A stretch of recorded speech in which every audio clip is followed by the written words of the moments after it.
وآلہ وسلم نے ارشاد فرمایا کہ منبر کے قریب ہو جاؤ. ہم لوگ حاضر ہو گئے. جب حضور پاک صلی اللہ علیہ وآلہ وسلم نے منبر کے پہلے درجے پر قدم مبارک رکھا تو فرمایا آمین. جب دوسرے درجے پر قدم رکھا تو پھر فرمایا آمین. جب تیسرے درجے پر قدم رکھا تو پھر فرمایا آمین.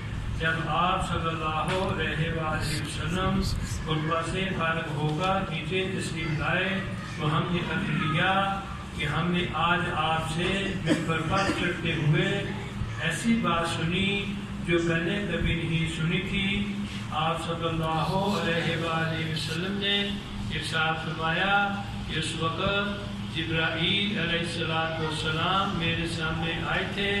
جب پہلے درجہ پر میں نے قدم رکھا تھا تو انہوں نے کہا کہ ہلاک ہو جائے وہ شخص جس نے رمضان المبارک کا مہینہ پایا پھر بھی اس کی مغفرت نہ ہوئی.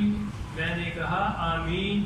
پھر جب میں دوسرے درجے پر چڑھا تو انہوں نے کہا کہ ہلاک ہو جائے وہ شخص جس کے سامنے آپ صلی اللہ علیہ وسلم کا ذکر مبارک ہو اور وہ درود پاک نہ پڑھے. میں نے کہا آمین. جب میں نے تیسرے درجے پر قدم رکھا تو انہوں نے کہا کہ ہلاک ہو جائے وہ شخص جس کے سامنے اس کے والدین یا ان میں سے کوئی ایک بڑھاپے کو پہنچے اور وہ ان کی اطاعت کر کے جنت حاصل نہ کریں. اس حدیث پاک میں حضرت جبرائیل علیہ السلام نے 3 بددعائیں دی ہیں اور حضور اقدس صلی اللہ علیہ وآلہ وسلم نے ان تینوں پر آمین فرمائی ہے.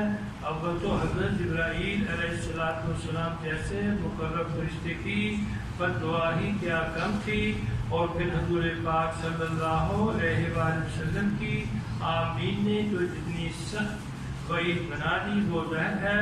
اللہ ہی اپنے فضل سے ہم لوگوں کو ان تینوں چیزوں سے بچنے کی توفیق عطا فرمائے.